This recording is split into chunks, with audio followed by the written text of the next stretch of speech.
cerita fabel dengan model pembelajaran inquiry.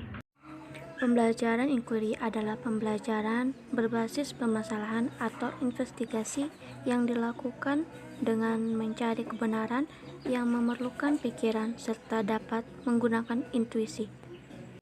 Langkah pembelajaran inquiry yaitu guru membagi tugas kepada siswa untuk meneliti suatu masalah di kelas. Siswa dibagi menjadi beberapa kelompok dan tiap-tiap kelompok mendapat tugas tertentu. Mereka mempelajari, meneliti, membahas, dan kelompok. Setelah itu mereka mendiskusikannya dan membuat laporan. Dengan ini siswa terdorong untuk melaksanakan tugas dan aktif mencari sendiri, serta meneliti pemecahan masalah, kemudian dapat merumuskan kesimpulan.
Mari kita buat bagian struktur cerita fabel.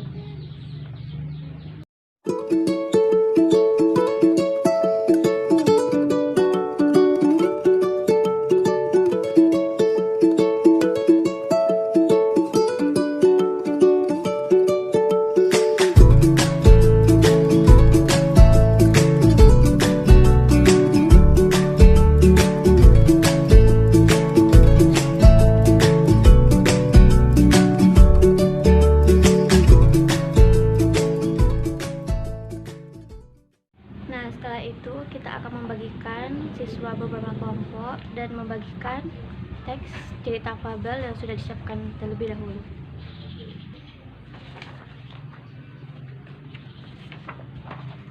Kita akan menunggu beberapa menit untuk para siswa melakukan renungan apa saja yang akan menjadi orientasi, komplikasi, resolusi, dan koda dari cerita fabel tersebut. Sekarang kita akan menyuruh siswa untuk mengisi kolom-kolom yang sudah tertera, dan hasilnya akan seperti ini. Para siswa sudah menyelesaikan pekerjaannya, kita akan membuat dan mengisi kolom-kolom yang kosong. Jadi dapat kita simpulkan tadi bahwa fabel itu merupakan cerita kehidupan tentang binatang. Struktur fabel itu ada 4, ada orientasi, komplikasi, resolusi, dan koda. Di sini saya akan membacakan kembali apa sih yang sudah direncanakan siswa tadi tentang cerita fabel ini. Simak terus ya. Yang pertama, orientasi. Suatu ketika, seekor kucing dan rubah berpergian bersama. Dalam perjalanan mereka menyempatkan diri untuk mempersiapkan bekal di jalan. Mereka berburu tikus liar di sini, ayam gemuk di sana, semua pada akhirnya malah memercikkan pertengkaran mengenai hasil buruannya. Mereka muncul membuatkan mengenai jatah bekal dan siapa yang berburu lebih banyak, seperti yang biasa terjadi saat teman sedang bertemu. Yang kedua yaitu komplikasi. Pembicaraan mulai bersifat personal. Kamu pikir kamu pintar banget ya kucing? Kata si rubah. Kamu pun atau lebih banyak daripada aku. Jangan macam-macam. Aku ini lebih cerdik dan licik darimu. Yah, balas si kucing. Kuakui aku hanya punya satu keahlian, tapi biar ku beritahu, suatu keadilan ini jauh lebih hebat dari ratusan akalmu. Sampai itu juga di dekatmu mereka mendengar trompet pemburu dan gonggongan sekelompok anjing. Dalam sekejap kucing itu naik ke atas pohon dan bersembunyi di antara dedaunan. Inilah kemampuanku, serunya pada si rubah. Sekarang aku ingin tahu bagaimana akalmu mampu melewati pemburu dan anjing itu. Yang ketiga, resolusi. Seperti yang dikatakannya sendiri, Rubah memiliki begitu banyak rencana untuk melarikan diri.